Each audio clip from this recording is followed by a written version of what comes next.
देखो question number 24 है, there are 8 equally spaced lamp post on a straight road. एक straight road गया, सीधा रोड गया है, जहां पर 8 बराबर बराबर जगहों पर लैम्प पोस्ट है।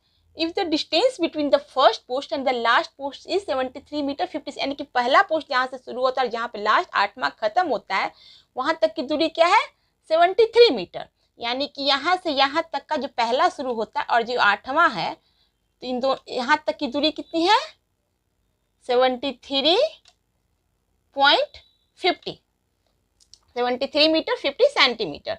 What is the distance between any two post placed on the, यानी कि दो के बीच का हमको डिफरेंस बताना है कि कितना है। तो पहला पोस्ट यहाँ है, तो दूसरा, तीसरा, चौथा, पांचवा, छठा, सातवां और आठवां, यानी कि 8 पोस्ट है। अब देखो सबसे पहले क्या करते हैं कि हम निकालते हैं टोटल। तो total distance of lamp post is equal to कितना है? 73 मीटर 50 सेंटीमीटर है। तो इसे क्या करते हैं, पहले हम सेंटीमीटर में लाते हैं। सेंटीमीटर में लाने के लिए क्या करते हैं, मीटर को कितना से मल्टीप्लाई करते हैं? 100 से, और 50 तो हमारा सेंटीमीटर है, इसलिए 50 को प्लस करते हैं, प्लस कर देंगे। तो देखो क्या हो जाएगा हमारा, 73 मल्टीप्लाई 100 से करेंगे तो हो जाएगा 7300 प्लस 50, तो हमारा क्या हो जाएगा? 7350 सेंटीमीटर।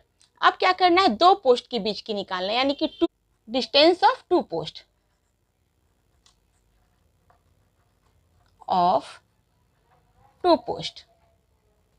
तो क्या हो जाएगा हमारा? टोटल कितना है मेरा? 7350 सेंटीमीटर, और ये कितने भागों में डिवाइड हुआ है? 1 2 3 4 5 6 7, यानी कि 7 से क्या हो जाएगा यहाँ पे मेरा डिवाइड हो जाएगा। तो 7 से जब डिवाइड करते हैं तो हम देखते हैं 7 1 जा 7, हमारा कट गया। और 3 5 जब दो साथ में उतरते हैं तो यहाँ अपने मन से 0 लिख देते हैं, तो 7 5 जा 35, और ये 0 का 0, तो हमारा कितना हो गया आंसर? 1050 सेंटीमीटर हमारे दो पोस्ट के बीच की, 10,050 हमारे दो पोस्ट के बीच की दूरी हुई। तो ये हमारा आंसर हो गया।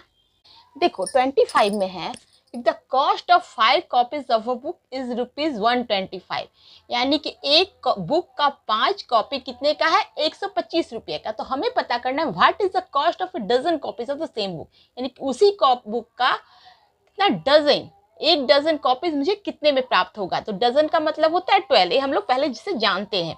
तो ठीक है, तो सबसे पहले क्या करेंगे, लिखेंगे cost of 5 copies of a book कितना है? ₹125। अब क्या लिखेंगे, अब पहले एक कॉपी का रेट निकालते हैं। तो cost of 1 copies of a book, तो हमारा क्या हो जाएगा? 125/5। अब क्या करेंगे, निकालना हमें डजन, यानी कि 12। तो cost of 12 copies of a book is equal to 125/5 into 12। तो अब इसको क्या करेंगे, काटेंगे। तो 5 2 जा 10 और 5 5 जा 25, तो हमारा हो जाएगा 25 इंटू 12। तो कितना हमारा हो जाएगा? 25 को 12 से मल्टीप्लाई करते हैं तो हमारा क्या हो जाएगा? 300। तो अब क्या हो गया कि total cost of dozen copy बराबर ₹300। ये हो गया हमारा आंसर। क्वेश्चन है 26, there are 4 points in the figure. उसके बाद है how many triangles can be found with joining the points by the segments. आप अपने बुक में देख रहे होंगे, the points must be at the vertex of the triangle, यानी कि ये जो 4 डॉट दिए हुए हैं, इन्हें लाइन सेगमेंट के थ्रू ज्वाइन करने के बाद कितने ट्रायंगल बनते हैं वो हमें बताने हैं। तो देखो ये 4 डॉट दिए हुए हैं, A B C डी। इन्हें क्या करना है, ट्रायंगल बनाना है। तो सबसे पहले हम एक ये ट्रायंगल बनाते हैं। तो हमारा क्या हो गया, ए सी डी। क्या बना, ए सी डी। और इधर से एक ट्रायंगल इधर से जोड़ते हैं तो हमारा क्या बन गया, A B D. A B D. और देखो एक ट्रायंगल हम इधर से जोड़ते हैं, इधर से एक ट्रायंगल इधर से जोड़ दिए तो हमारा क्या बन गया, A B C. A B C. और इधर से जुड़ता है तो वी सी डी। क्या बन गया हमारा, वी सी डी। यानी कि कितने ट्रायंगल बन गए, 4 ट्रायंगल। तो हमारा आंसर हो जाएंगे 4 ट्रायंगल। हमारा आंसर हो जाएगा, क्या हो जाएगा हमारा आंसर, 4 ट्रायंगल। क्वेश्चन नंबर 27 है, find the difference between the supplementary angle and the complementary angle of the angle of measure 75 degree. यानी सप्लीमेंट्री एंगल और कॉम्प्लीमेंट्री एंगल के बीच 75 डिग्री के थ्रू डिफरेंस निकालना है। तो देखो क्या करते हैं, सबसे पहले क्या करते हैं, सप्लीमेंट्री को समझते हैं। सप्लीमेंट्री कहता है, सप्लीमेंट्री एंगल कहता है कि दो एंगल के बीच की दूरी कितनी होनी चाहिए, 180 डिग्री। अगर ये 100 डिग्री है तो ये 80 होगा, तभी 180 होगा। अगर ये 90 है तो ये 90 होगा। यानी इस तरह से दोनों का मेजर सेम होगा, तभी यहाँ 180 डिग्री होगा, तभी ये सप्लीमेंट्री एंगल होगा। चलो अब क्या देखते हैं, कॉम्प्लीमेंट्री एंगल।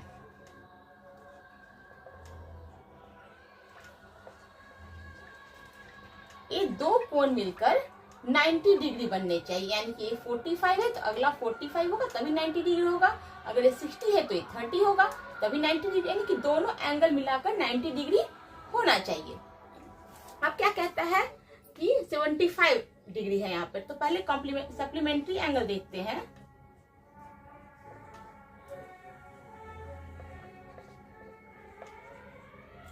सप्लीमेंट्री एंगल क्या कहता है, 180 डिग्री। यानी कि 180 डिग्री में से हम कितना घटाएंगे, 75 डिग्री को हम घटा देंगे तो हमारा कितना हो जाएगा, 105 डिग्री हो जाएगा। और कॉम्प्लीमेंट्री एंगल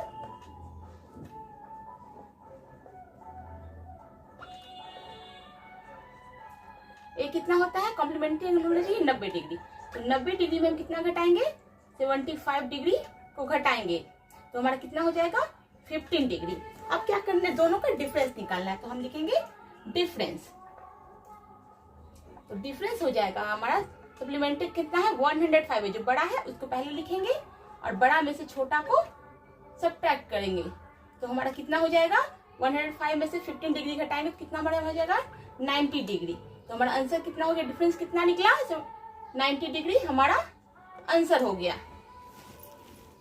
क्वेश्चन नंबर 28 है, using a protractor draw an angle of 100 degree. यानी कि एक प्रोटेक्टर की मदद से, प्रोटेक्टर यह होता है, ठीक है, इसकी मदद से हमें 100 डिग्री का एक एंगल बनाना होता है। तो क्या करेंगे, सबसे पहले इस प्रोटेक्टर की मदद से एक हम लाइन खींचते हैं, ठीक है। तो एक लाइन खींच दिया।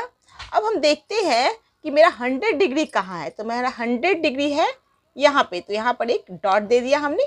अब क्या करेंगे, इसे मिला देंगे। क्या करेंगे, इसे मिला देंगे तो ये हमारा बन गया 100 डिग्री का एक एंगल बन गया। क्या बन गया हमारा, 100 डिग्री। देखो question number 29, what is the relation between the sides of A square. What is the relation between the angle of A square. यानी कि स्क्वायर का साइड से क्या रिलेशन है वो बताना है, और स्क्वायर का एंगल से क्या रिलेशन है वो बताना है। तो सबसे पहले देखो, कोई भी स्क्वायर होता है उसके चारों साइड्स बराबर होते हैं तभी वो स्क्वायर होता है। यानी कि ए अगर 5 सेंटीमीटर है तो ए भी 5 होगा, ए भी 5 होगा और ए भी 5 होगा, ठीक है। यानी कि चारों बराबर होंगे तभी ए स्क्वायर होंगे। तो हम क्या लिखेंगे कि all sides are equal and दोनों क्या होते हैं, ये दोनों जो लाइन जाते हैं वो पैरेलल होते हैं। वो जाते तो साथ साथ है पर कभी वो मिल नहीं पाते, इसलिए क्या कहलाते हैं, पैरेलल। इधर से अगर जाते हैं तो ये दोनों तो साथ साथ जाएगा लेकिन कभी मिलेगा नहीं। ए अगर ए भी अगर साथ साथ जा रहा है, ए भी दोनों लाइन, लेकिन वो कभी मिलेगा नहीं, यानी कि क्या है, ये पैरेलल है।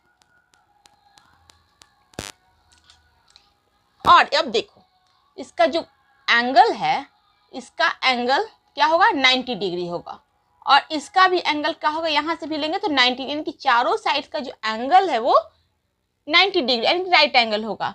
तो ऑल